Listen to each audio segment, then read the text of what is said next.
নমস্কার বন্ধু।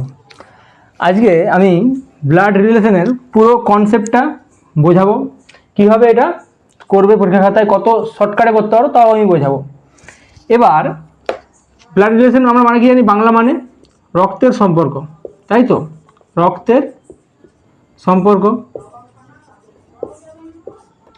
আমরা কীভাবে করব না, আমরা প্রথমে একটা বেসিক জিনিস জানবো, সেটা হলো প্লাস। সেটা হবে প্লাস। প্লাস চিহ্ন মানে আমরা জানবো পুরুষকে, পুরুষের জন্য জানবো আমরা প্লাস চিহ্ন, ঠিক আছে?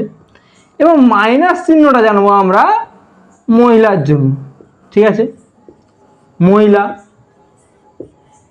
এবার আমরা এই কনসেপ্টটা তো এইভাবে শিখলাম। এবার আমাদেরকে প্রশ্নে আসতে হবে যে কীরকমভাবে প্রশ্ন আসে পরীক্ষা খাতায়, কীরকম প্রশ্ন আসে, সেই প্রশ্ন অনুযায়ী আমরা এটা শেখার চেষ্টা করব।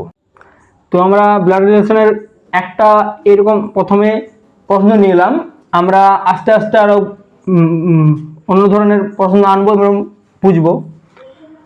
তো প্রথমে বুঝি এক্স ওয়াইয়ের বাবা, আমরা ছোটো থেকে বুঝি, পরে আস্তে আস্তে আরও বড় ধরনের প্রশ্ন নিয়ে আসবো। এক্স ওয়াইয়ের বাবা, তাহলে এক্স এক্স এক্স কার বাবা? এক্স হচ্ছে ওয়াইয়ের বাবা। এক্স ওয়াইয়ের বাবা, বাবা মানে কি? পুরুষ। পুরুষ মানে কি বলেছিলাম? যোগ, ঠিক আছে? ওয়াইয়ের ভাই এম, ওয়াইয়ের ভাই এম, ওয়াইয়ের ভাই এম, ভাই মানে ছেলে, যোগ চিহ্ন, ঠিক আছে? এবার প্রশ্নে কি বলেছে দেখতে হবে, এম এর সাথে এক্স এর কি সম্পর্ক? এম এক্স এর কি হয়? ছেলে। তার মানে এর ভাই, এর যদি বাবা এক্স, ওয়াই এর বাবা যদি এক্স হয় আর ওয়াই এর ভাই যদি এম হয়, তাহলে এক্স এর তো পুত্র এটা এম, তাহলে উত্তর হবে পুত্র। এবার আরেক ধরনের প্রশ্ন আনছি আমরা এই যে সমান চিহ্ন মানে জানবো হাজব্যান্ড ওয়াইফ এর সম্পর্ক বোঝাচ্ছে। এটা শুধু জেনে রাখো, এটা আমি জানার জন্য বলছি যে সমান চিহ্ন মানে হাজব্যান্ড ওয়াইফ, যাতে তোমাদের পরে বুঝতে অসুবিধা না হয়।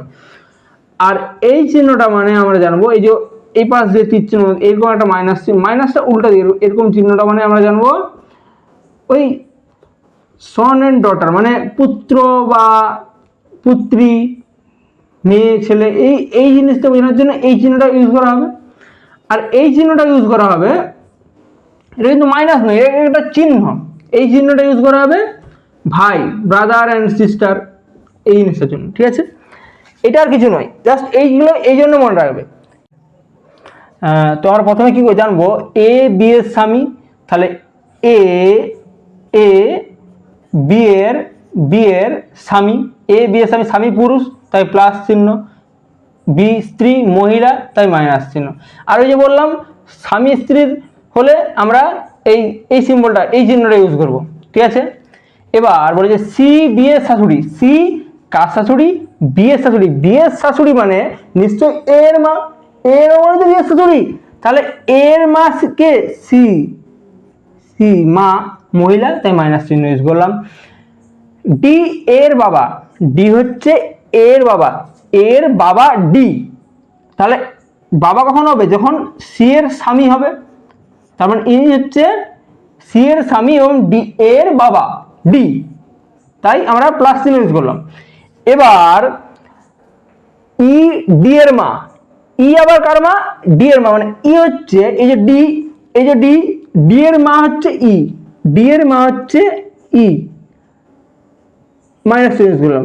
আর এই যেটা আছে এই চিহ্নটা মানে ওই যে বলেছিলাম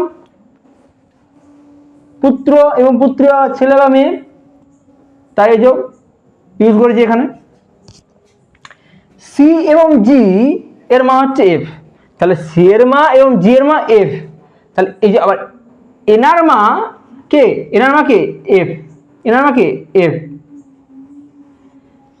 যদি এইচ ডি এর বাবা হয়, যদি এইচ ডি এর বাবা হয়, এইচ কার বাবা? ডি এর বাবা। ডি এর বাবা তখনই হবে যখন ই এর স্বামী হবে, তাহলে ই এর স্বামী কে? এইচ, তার জন্যই তো ডি এর বাবা। তাহলে স্বামী স্ত্রী সম্পর্ক বুঝিয়ে দিলাম, তোমরা তাহলে পুরো ব্যাপারটা বুঝলে। এবার এখানে প্রশ্নের খেলা শেষ, এবার তোমার বোঝার ব্যাপার কি হচ্ছে। তাহলে এর সাথে এইজের কি সম্পর্ক? তাহলে এখানে বলছে এইজ এর কে হয়, তাহলে এখানে বুঝাচ্ছি এইজ, এই যে এইজ এর কে, স্বামী মানে হচ্ছে হাজব্যান্ড, তাই তো, স্বামী, এটাই উত্তর। আমরা আবার এই ধরনের প্রশ্ন দিচ্ছি, এই ধরনের প্রশ্ন এখন এটা মানে কি বলবো, প্রত্যেক ওয়ানডে এক্সামে আসছে, সে এসএসসি জিডি হোক, এমটিএস হোক, বিভিন্ন ধরনের এক্সামে আসছে।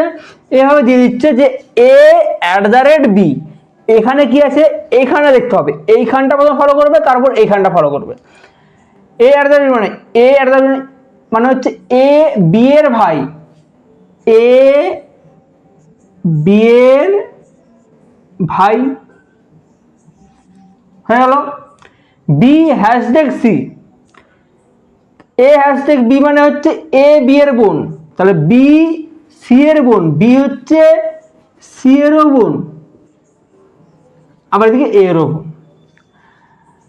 C+D, এখানে প্লাস মানে হচ্ছে A+B মানে হচ্ছে এ বি এর পিতা, সি ডি এর পিতা, সি হচ্ছে ডি এর পিতা, সি ডি এর পিতা,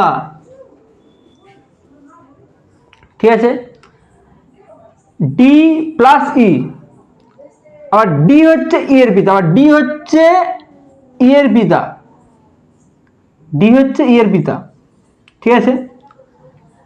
তাহলে ই এর সাথে এর কি সম্পর্ক? তাহলে ই এর কে হয়, বা ই এর এ কে, ই এর এ হচ্ছে বাবার ভাই, মানে এক কথা আমরা একটা দাদু ধরতে পারি, তাই তো, দাদু ধরতে পারি, তাহলে এর উত্তর হবে দাদু। ধন্যবাদ বন্ধুরা, আজকের কনসেপ্ট এতটা অবধি ছিল। তোমরা যদি পরে আরো ভিডিও চাও তো প্লিজ কমেন্ট করো, আর বুঝতে পারছো ছোট্ট চ্যানেল একটু সাবস্ক্রাইব করে পাশে থাকো।